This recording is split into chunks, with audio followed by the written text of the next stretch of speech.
दुर्गा नदी के किनारे बसा एक गांव फूलपुर। गांव में कुछ 100-150 लोग रहते थे। अंजलि, जो कि पास ही के जिले में रहती थी और 12वीं पास कर चुकी थी, उसके पिताजी ने बेटी को जल्दी विदा करने के लिए उसकी शादी फूलपुर गांव के मुकेश से करवा दी थी। मुकेश कभी स्कूल नहीं गया था और इस कारण वो पढ़ा लिखा नहीं था और बाकी गांव वालों की हालत भी मुकेश जैसी ही थी। मुकेश के घर में उसके माता पिता भी रहते थे। सासू माँ, मैं बाहर मंदिर तक जा रही हूँ, आधे घंटे में आ जाऊंगी। अरे अभी कहीं जाने की जरूरत नहीं है, चुपचाप जाके रसोई में रात के खाने की तैयारी करो। और ये घूंघट क्यों हटा लिया है तुमने? क्या पता नहीं कि इस गांव में औरतें बिना घूंघट के नहीं रहती?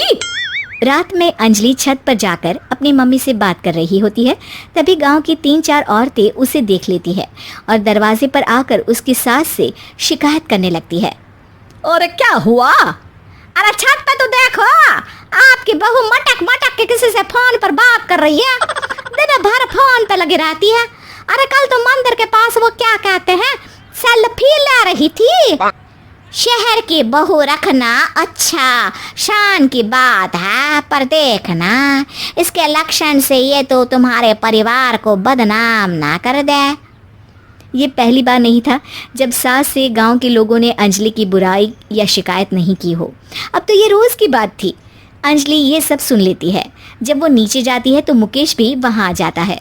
सास कहती है, बेटा, लोग घर आकर शिकायत करने लगे हैं बहू के कामों की, देख लो। पति हो, संयम से रखो इसे। माँ जी, मैं तो अपनी माँ से बात कर रही थी क्योंकि यहाँ कोई बात करने लायक ही नहीं है और अब मैं माँ के पास ही रहूँगी। वहाँ क्या रहना, वहाँ बाहर के लोग तो ठीक है पर घर के लोग भी इज्जत ना दे सके। अरे नहीं नहीं अंजलि, ऐसा नहीं है, धीरे धीरे सब ठीक हो जाएगा, तुम फिक्र ना करो। अरे बस कुछ बोलना ही नहीं है, सर पे चढ़ा रखा है बहू को। सास मुकेश की नरम बात सुन के वहाँ से मुंह चढ़ाकर चली जाती है।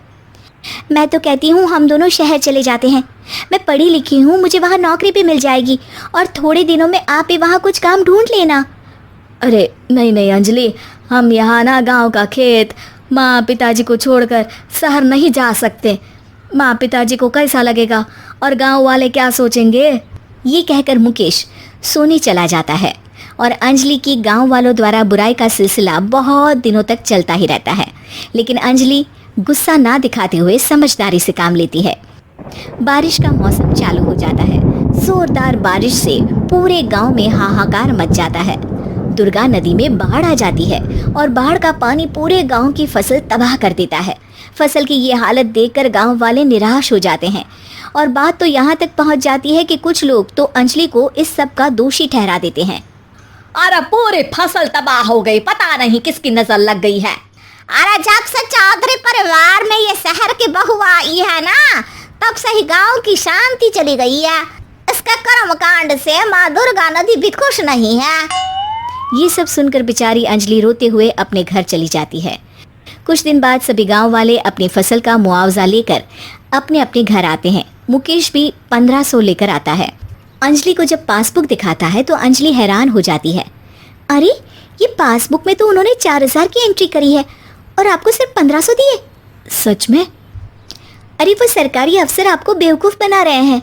सरकार की तरफ से हमें 4000 मिले हैं लेकिन बाकी का सारा पैसा खुद ही खा रहे हैं। आप लोग के अनपढ़ होने का फ़ायदा उठा रहे हैं।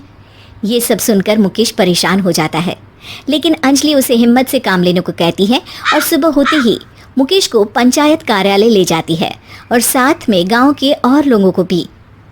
आप सरकारी बाबू क्या गांव के लोगों को बेवकूफ़ समझते हैं? आपको क्या लगता है ये पढ़े लिखे नहीं है तो आप कुछ भी मनमानी करेंगे?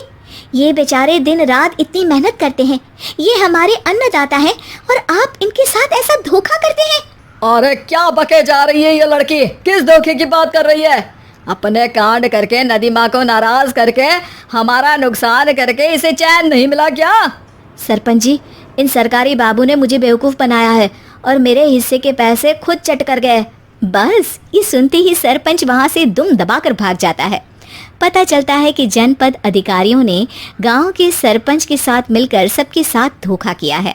सब लोगों का विरोध शुरू हो जाता है और आखिर में अधिकारी सब गांव वालों के हिस्सों के बचे हुए पैसे उन्हें लौटा देते हैं और कई दिन तक सरपंच गांव में लौटता ही नहीं।